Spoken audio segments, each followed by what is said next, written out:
Bendiciones para cada uno de ustedes. Para mí es un gusto saludarles nuevamente y darles la bienvenida a una edición más de Reavivados por su palabra. Hoy meditaremos en el capítulo número 18 del libro de Hechos. Continuamos una vez más acompañando a Pablo en estos viajes misioneros. En esta ocasión nos vamos hasta Corinto. Corinto era una ciudad que estaba llevada a la idolatría. En ese lugar transitaban muchas personas que tenían ideologías diferentes a lo que era el cristianismo. Y esto permitía que ellos sembraran donde quiera que iban también estas ideologías en el corazón de los de Corintio y de esa manera separarse de la verdad de Dios. Pablo viene a este lugar una vez más para compartir el evangelio con ellos. Allí se darían cosas muy interesantes. Veamos cuáles son las lecciones que nos deja el mensaje de este día. Notemos lo que registran los versículos 1 al 3 del capítulo de hoy. Después de esto, Pablo partió de Atenas y fue a Corinto. Allí encontró a un judío llamado Aquila, natural de Ponto, recién venido de Italia. También estaba con Priscila, su esposa, porque Claudio había mandado que todos los judíos saliesen de Roma, y Pablo fue a verlos. Y como eran del mismo oficio, se quedó a vivir y a trabajar con ellos, porque eran fabricantes de tiendas. Es así como Pablo llega a Corinto, pero ahí se encuentra también algunos creyentes que abrieron las puertas de su hogar para darle hospedaje y de esa manera que Pablo pudiese seguir predicando el evangelio y fortaleciendo su fe en este lugar. Sin duda, Pablo tuvo gran éxito en la iglesia de Corinto. Finalmente, Pablo escribiría también alguna de sus cartas a esta iglesia. ¿En qué radicó el éxito de Pablo en Corinto? Veamos al menos 5 razones. La primera de ellas, se rodeó de la gente correcta. Eran personas que tenían su misma fe, personas que podían ayudarle a llevar la obra adelante. La segunda razón es porque él se entregó por completo a la palabra de Dios. No habían reservas en su corazón. Estaba de lleno, estaba sumergido en la verdad bíblica y deseaba compartirla con aquellas personas que aún no la conocían.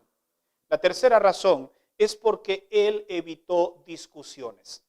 ¿Sabes que Pablo cambió en Corinto su estrategia utilizada en Tesalónica y en ciudades anteriores?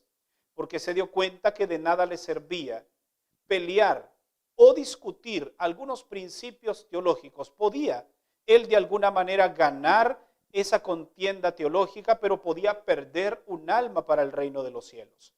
Así que aquí él evitó entrar en ese tipo de discusiones para no llegar a ser más bien un tropiezo para otras personas que podían llegar a conocer el evangelio.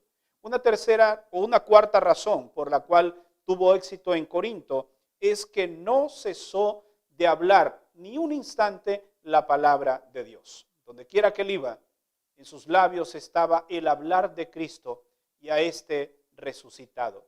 Y la quinta razón es que él invirtió tiempo para discipular a aquellos que habían creído en el mensaje.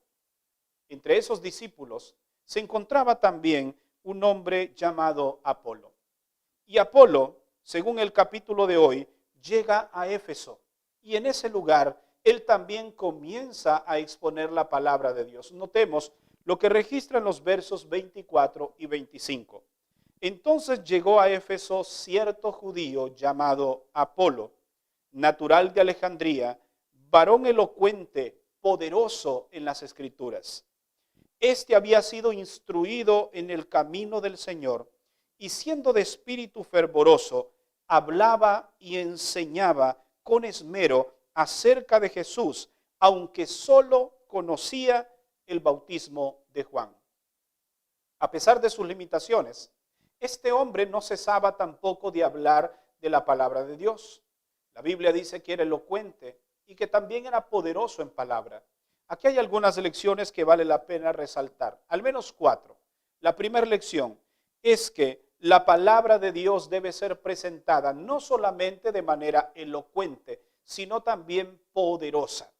Y es un poder que emana de la palabra de Dios cuando aquel que le expone se deja usar por el Espíritu Santo. Una segunda lección es que la diligencia debe ser una característica fundamental de los hijos de Dios. En todas las áreas de su vida debe ser diligente. Una tercera lección es que los que tienen poco conocimiento de la palabra de Dios deben ser instruidos e inducidos en temas de mayor envergadura, hablando en el aspecto espiritual. Este era el caso de Apolo.